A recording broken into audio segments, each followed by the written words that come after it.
Now the main event. It's between Khabib Nurmagomedov and Justin Gaethje. A lot of analysts are saying that this is Nurmagomedov's toughest test in form of Gaethje.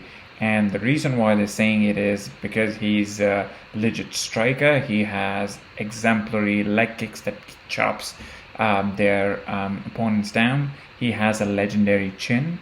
And on top of that, and probably the most important aspect, is that he's an NCAA wrestler who's wrestled since he was 4, and he will be able to thwart a bunch of Khabib's takedowns and then eventually take Khabib in deep waters and probably light him with the solid overhand right that we are accustomed to.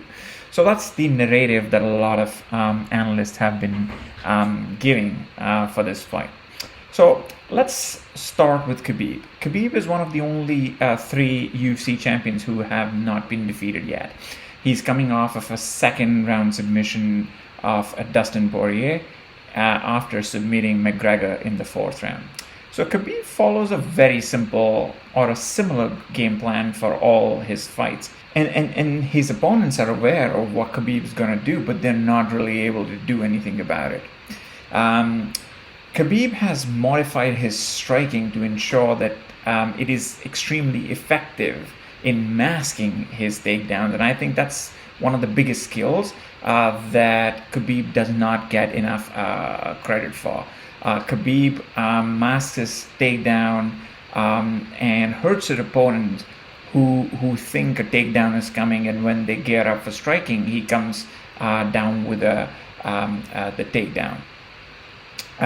He masked his strike by lowering his head and making McGregor think that a takedown might come. Instead, a big overhand game that dropped McGregor in the beginning of the 2nd round, which was kind of embarrassing for McGregor, as striking is McGregor's forte, right? So even though all of his opponents know about his strategy, Khabib's that is, no one has been able to come close to beating him. And he deploys a number of takedowns. He has a great double leg, which he employs in the middle of the cage. He also has a single leg, which he primarily uses next to the cage. He lifts you up and then dumps you to the ground. He also has judo throws that he's utilized it through the years in order to get his opponents down.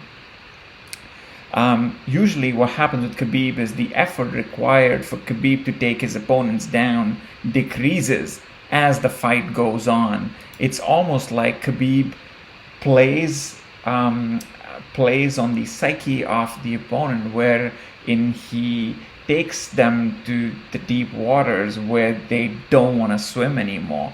So it's this aspect of Khabib's game which is truly which has this mystique about him. Majority of the submissions that Khabib gets are fairly quick, and the reason is the same, that his opponents do not want to fight anymore. They've tried everything and they just can't do anything. Or if you've seen the McGregor fight, he had taken it enough and he tapped really quickly to a neck crank. Similarly with Poirier, after he put his guillotine and gave it everything and Khabib got out of it, he had nothing left for Khabib. And we've seen this pattern a number of times historically. Now, let's talk about Gaethje. Gaethje has emerged as a top contender in the lightweight division to challenge Khabib. After losing a couple of fights against Alvarez and Poirier, Gaethje made some big adjustments in his game, and now he moves his head. He probably delivers less power in every punch that he throws. But that has produced devastating results for his opposition. Since the change in his strategy, he's knocked out Cerrone, Wick, Barboza, and most recently, Tony Ferguson. Gaethje had his best performance against Tony when he TKO'd him. I picked Tony to win this one, but the way he dismantled Tony, even after getting caught by a stinging uppercut at the end of the second round, made me really see Gaethje as a real threat to Khabib. Gaethje's game plan is fairly simple as well for Khabib fight. He wants to deny Khabib takedowns by sprawling at the center of the octagon. Try to stay away from the cage to avoid Khabib going for a single and then making Khabib pay for his shots by landing strikes. Probably the most important strike for Gaethje are going to be his devastating calf kicks to reduce Khabib's effectiveness of takedowns and takes away some of his mobility. Executing that plan would be much harder than said, but considering the fact that Gaethje is an NCAA wrestler, however, Khabib has dismantled opponents with wrestling history such as Michael Johnson, Abel Trillo, Pat Healy. Now, in order to see how this fight will play out, a lot of people are picking Gaethje over Khabib, and it's for the right reasons. He has the best wrestling credentials of anyone who's fought Khabib so far. He probably hits the hardest, maybe the exception of Conor's timing. On top of that, he probably has the best low kicks in the UFC that can give anybody problems.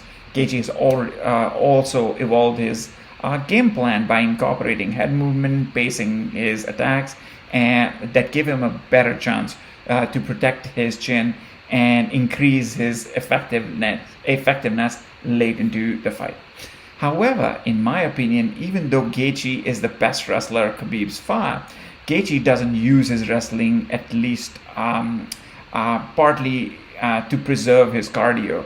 And Khabib is going to make sure that they engage in wrestling transitions often and early to tire Gaethje's arms. I don't see the fight going any different to any other Khabib's fight, especially in the beginning of the fight, where he will try to take down a Khabib, bind his legs, do some ground and pound, look to advance his position, and repeat the process till Gaethje gets really tired and gives his back. I see Khabib finishing a tired Gaethje on the ground.